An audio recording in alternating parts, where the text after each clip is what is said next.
Hi, I'm Melissa, and I go by Mel, and I'm one of your Infinitas advisors. Today we're talking about why everyone needs an emergency fund.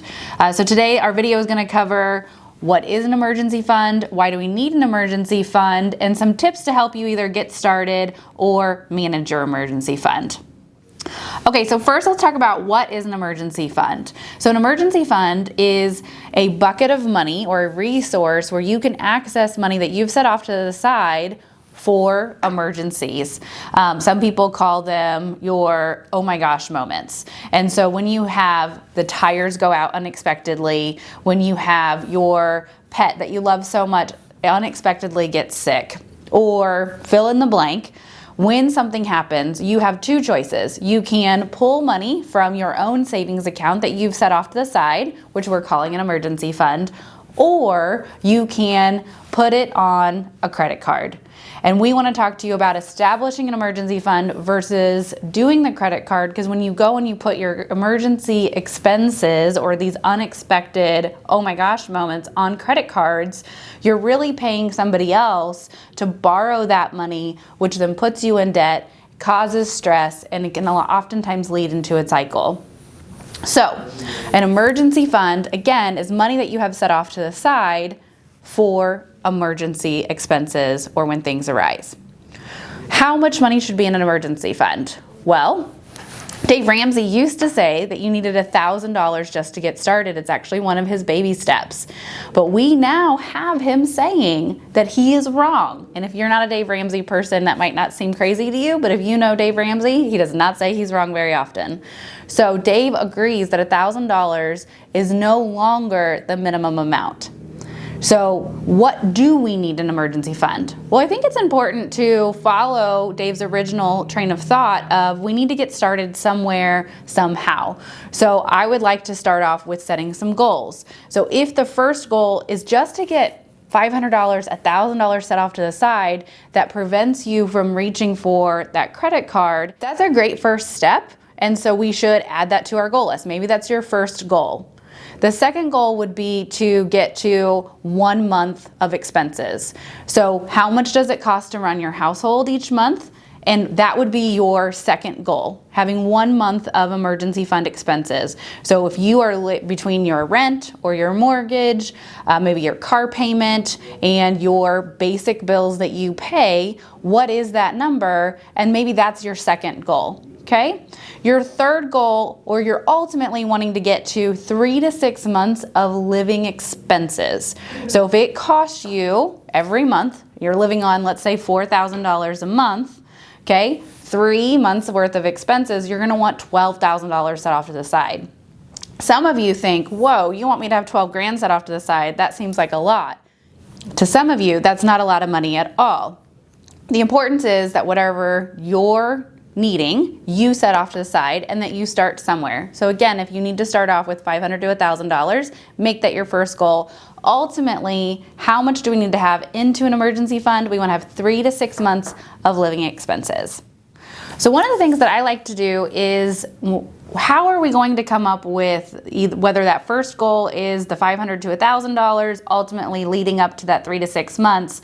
It's important to keep yourself motivated. We as human beings like instant gratification. So if you can say, okay, I'm going to get to that 3 months of expenses. We're going to go back to our example of you need $4,000 a month, and so our goal is $12,000. When you reach that goal, it's really important that you set or reward yourself. So do something, whether it's go get a massage or go out to eat at the restaurant you never go to for whatever reason.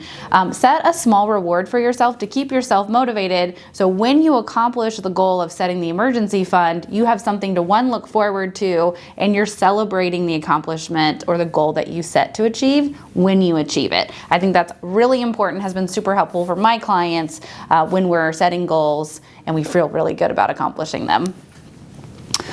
So how could you start to set money off to the side? Because right now you might be in a situation where you don't have an emergency fund. So Mel, how do I get started? The first thing that you can do is start by redoing your budget or looking at your budget. So go through whether it's your bank statements, physically with paper or on your phone. Go through what you're spending your money on and what can you cut out to start putting money towards your goal.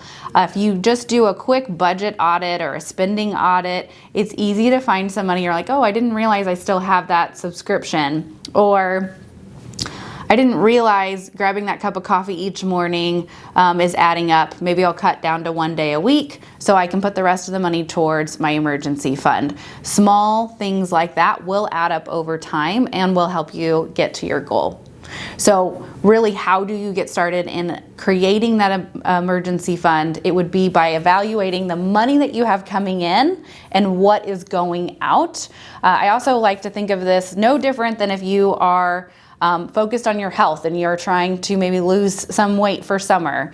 We have to look at calories going into the body versus the calories that we are burning off. Money is the exact same way. We have to look at the money coming in and the money that's going out. The difference is then we want to keep the money in the bucket, right? And we want to make it go towards our emergency fund.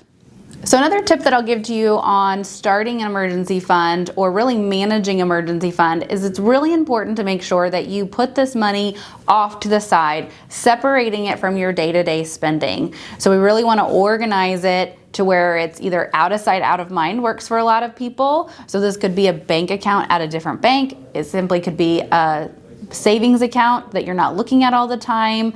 On your phone, you can actually hide, and some bank apps, you can actually hide your bank accounts so you can't see them. And maybe you're only looking at that statement if you get a paper statement or electronic statement.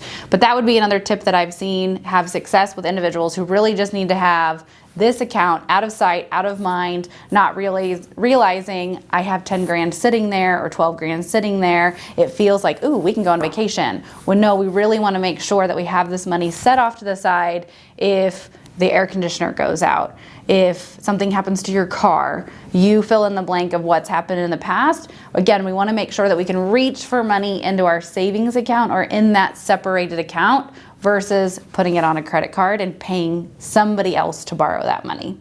When it comes to spending the money that you have set off to the side, when you have an emergency happen, let's say your tire goes out on your way home from work or on your way home from the grocery store, don't feel guilty or shame yourself for touching that money. That's what it's there for. Sometimes we get really excited about, man, we made it to our goal and we do have that $12,000 sitting there and that feels really good and your stress level has changed, and so it might feel a little stressful to go and touch that money. It's a mental shift that you have to make to say, no, it's okay. This is why we have it there and we can go and we can use that money. Then after you have addressed the tire or whatever situation you've come across, then you can sit down, re-go through your budget and decide, how am I going to replenish that emergency fund? So just if you make a commitment to yourself, one, if I have an emergency, it's okay to spend this money. But then two, I commit to myself to replenishing that. That can remove that kind of internal battle that you might face when it comes time to using your emergency fund money.